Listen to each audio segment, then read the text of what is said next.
Hi, I'm Oliver and this is Deep Cuts, a channel dedicated to music for lovers of music. So this is my May 2017 album review roundup. I'm going to be talking about 9 records today that I listened to extensively in May. I did listen to other records that have come out and I'm not going to talk about everything because I don't feel like I've given some of these records enough chance to gestate. So I'm only talking about the ones that I feel like I can really give a valued and informative opinion on. Hopefully anyway, I hope it's informative for somebody. Slowdive. I'm going to start here because I think this probably went down as being the most anticipated release in May. For those of you who aren't aware of Slowdive, wait, what the hell? You aren't aware of Slowdive? Go and listen to Souvlaki and Pygmalion. Go away, come on. British shoegaze band Slowdive are back with a self-titled record, their first in 22 years. I'm personally a big Slowdive fan. For me, their particular take on swirling guitars and ethereal melodies, not to mention the experimental bent on 95's Pygmalion, are the most captivating to me, and I find myself revisiting those records more than even, say, MBV's Loveless. All right, put your pitchforks down. So, did this record live up to the hype? Yes, it did. I think there's always going to be a level of skepticism when approaching a reunited band's release after so many years. I mean, there's so many questions. Will the band still cohere? Will they have the same energy? Will that magic that they originally had be lost? The beautiful thing about this record is that it just works. It's almost as if they never really went away. As someone who has such a connection to their record Souvlaki, this album's a triumphant reminder to me of what made that so special, the layers of guitar tones and the flighty vocals that crafted such a compelling atmosphere of woozy, dreamy pop. Neil Halstead, Rachel Goswell and co know not just how to craft an atmosphere, but just write really memorable songs. Those reverb-drenched guitar notes at the beginning of Sugar for the Pill that have been gently floating around my head ever since the first listen. The anthemic Star Roving that just begs to be blasted out on a long car journey. The gorgeous harmonies of Neil and Rachel that lilt and drift through No Longer Making Time. Nothing short of a triumphant return. This is a fantastic record that probably just about makes it into my album of the month slot. I really like this record, and if you haven't heard early Slowdive stuff, you should definitely go and listen to it, but also make sure you check out this record. At the Drive-In, Interalia? What was I just saying about triumphant returns? At the Drive-In, a creation of guitarist and composer Omar Rodriguez Lopez and vocalist Cedric Bixler Zavala. These guys were at the cornerstone of the post-hardcore movement at the turn of the millennium, of course releasing the classic Relationship of Command. After the breakup of the band, Cedric and Omar went on to form the Mars Volta, of course. They broke up in 2012. They've been doing various other projects and things. Omar's been releasing billions and billions of records, some solo records, and now they're back together, as at the Drive-In, creating a new record. Once again, I was skeptical. I mean, not only have Omar's own solo releases of late been somewhat scattershot in quality and in some cases shit, I can't help but be reminded of Refused's 2015 reunited record Freedom, and it somewhat blemished their legacy after the last record they released, which was A Shape of Punk to Come, which is such a fantastic record, and then them releasing Freedom, which was such a sort of damp squib, really does just tarnishes their legacy a little bit. And sure enough, with Interalia, for me, At the Drive-In have created something that I can only really describe as a misfire. An attempt at recapturing the incendiary magic of At the Drive-In from 17 years ago, but missing that mark by quite some way. First track, No Wolf Like the Present, feels so by the numbers. It's like a cover band trying to do the original At the Drive-In sound. Immediately I have a problem with the production. The guitars are so forward in the mix, and then the backline just sort of sounds like mush, and then you have Cedric irritatingly wailing over the top. I'm not sure why I find Cedric's vocals so grating on this release, because I'm a big At the Drive-In fan, I'm a big Mars Volta fan, so I have had my fair share of exposure to his vocals. The real sticking point for me is that these tracks are almost exclusively forgettable. Instrumentally there's punch, but there's not much point in having that punch without confident, memorable songwriting. Tracks like Tilting at the Uni Vendor, Pendulum in a Peasant Dress, Torrentially Cut Shore, Jesus, they're such bad song names, aren't they? All these tracks just sound the same. The thing is, the success of albums like Relationship of Command is the diversity in songwriting, and here on Interalia, everything is just one note in more ways than one. Skip. Forrest Swords, Compassion. Forrest Swords is the moniker of British producer Matthew Barnes, and with Compassion he has gifted the world his second full-length under this name. I found First Record Engravings a bold and exciting full-length debut. It showcases Barnes' ability to fuse relatively simplistic structures with vivid sampling and instrumental lines. And yet, having said that, I feel that this album is a bit of a retread to its detriment, and the places where it succeeds is in the spaces where Barnes is willing or prepared to go outside of his comfort zone a little bit more. The record just succeeds better when it's being a little bit more obtuse. That straightforward beat on track Panic, it just never really gets going for me, and with each section the beat drops out, the track seems to lose momentum and a sense of purpose. Track The Highest Flood feels a little bit by the numbers. It's pierced through with fragmented vocal samples and layered with guitar tones, but there's just something about that layering that just doesn't quite gel for me. It doesn't really push for much. The track's kind of static. As I say, it's not like that for every track on here though. When Barnes is willing to be a bit more obtuse, those spaces in the record effortlessly carry you off to this sort of spinning no man's land. The repetitive blasts of synthetic yearning on track Border Margin Barrier, they explicitly reveal the producer's ability to do a lot with not much. And I could have easily had that track double the length. Similarly, opening track War, it builds an atmosphere to allow these aggressively reverberating drums to echo and bounce off the scape before revealing a blissed synth line that interjects like a ray of light. So in my eyes, a mixed bag, but still worth a listen. Mac DeMarco, This Old Dog. Personally, I've never really been that much of a Mac DeMarco fan. I mean, I listened to 2 and Salad Days on release and found them surface level enjoyable, I suppose, but nothing really made me want to return to them. And I didn't really dislike them or like them, I was just fairly indifferent towards them. That's why This Old Dog surprised me, because actually I've been returning to it again and again since it was released. There's definitely a heightened sense of stylistic throwback on this release when compared to the other 2 releases.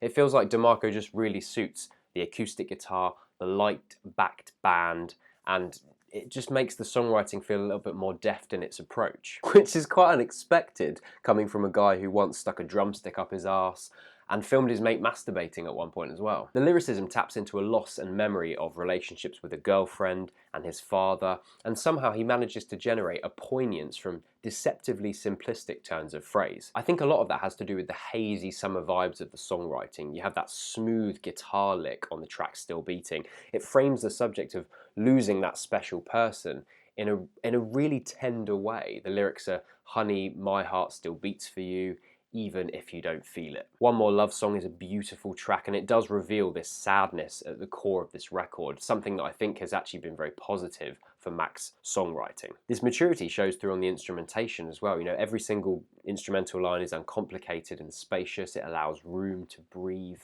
For example, the piano chords on the track One More Love Song, or the bobbing bass on For the First Time. Really enjoyable album. If you've not given Mac's music much of a go, or you haven't got on with it up until this point, give this record a try. Tricot 3. Japanese math rock band Tricot released their 3rd record, aptly titled 3, this month, and it's an absolute corker. It's a delirious kaleidoscope of powerful playing and bubblegum pop vocals. I have to say, sometimes I find the math rock label a little bit problematic when it comes to Tricot, because if we're talking about math rock in terms of changing time signatures lots, there isn't lots of that in their music. It's there somewhere, but it's not as intense as a lot of math rock bands. But then again, you have very intricate phrases and rushing from section to section. You have complex, crooked sections, so I suppose in some ways it is math rock.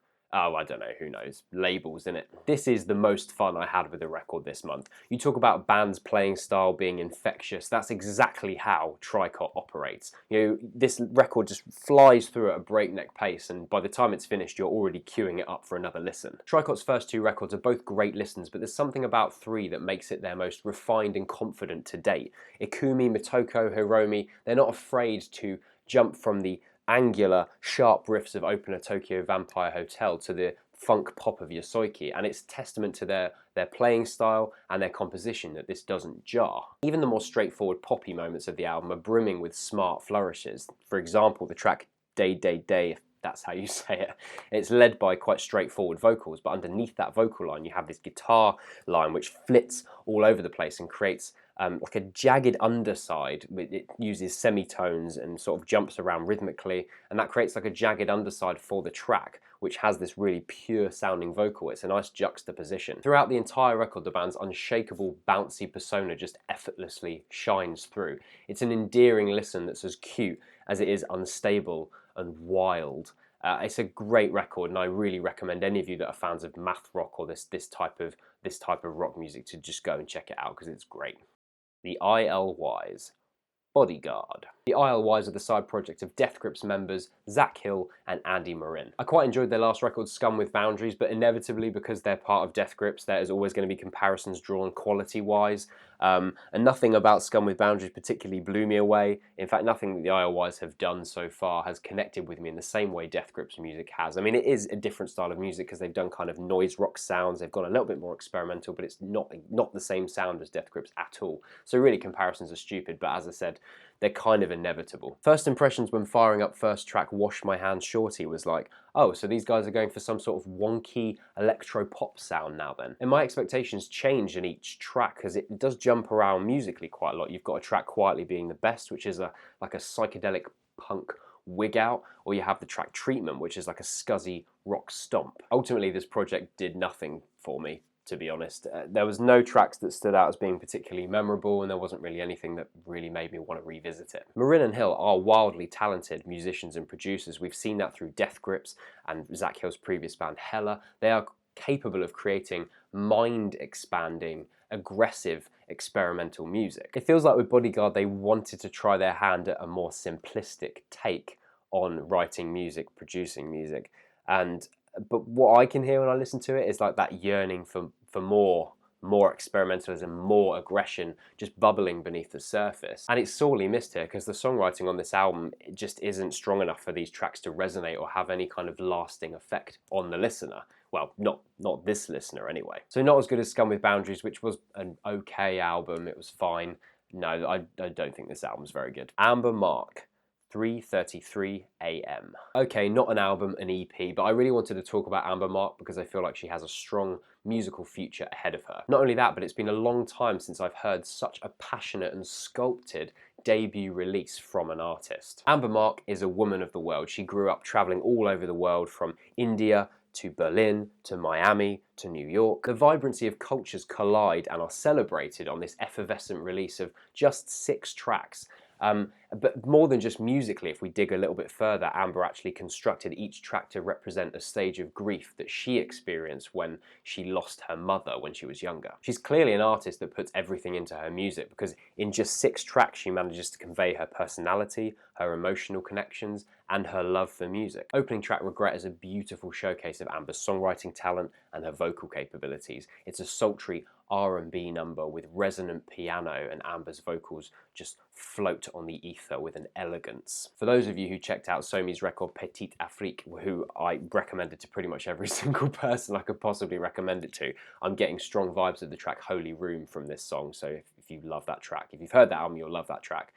You'll like this one as well. Amber switches things up on second track Lose My Cool, which has like a muted tropical house feel, and she really asserts her commanding presence vocally. I really like this EP. It's the sound of an artist who is capable of harnessing sounds both new and old. You have the contemporary slick R&B, but you also have the captivating hooks of 70s soul, for example, if you listen to the track Can You Hear Me? I think we'll be seeing lots more of Amber Mark in the future. Mark my words. Jlin. Black Origami. Ready to have your mind warped?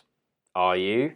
Geraldine Patton, or Jlin, released her first record Dark Energy in 2015, and it was one of those records that came out of nowhere and it just did something different. She makes music that nestles itself somewhere between electronic music, IDM, and a genre known as footwork, a genre all about the rhythm. Footwork came from earlier styles of Chicago house like Ghetto House, for example, but it pushed that rhythmic angle even further. So you have these interweaving, syncopated rhythms over the top of deep, sub-bass textures, and this actually became the soundtrack of a lot of forms of street dance as well. Jlin takes these rhythmic textures and builds dense, entwined walls of sound that revel in the juxtaposition of that ever-present deep bass and then the irregular patterns of percussive grain, and they switch up between tripping hi-hats and rushed triplets. On a track like Holy Child, the fragmented vocal samples develop an undercurrent of exoticism but also otherworldly fear, and it's almost as if the voice is trapped in this sort of Faraday cage of dense rhythms. In other places, for instance on Enigma,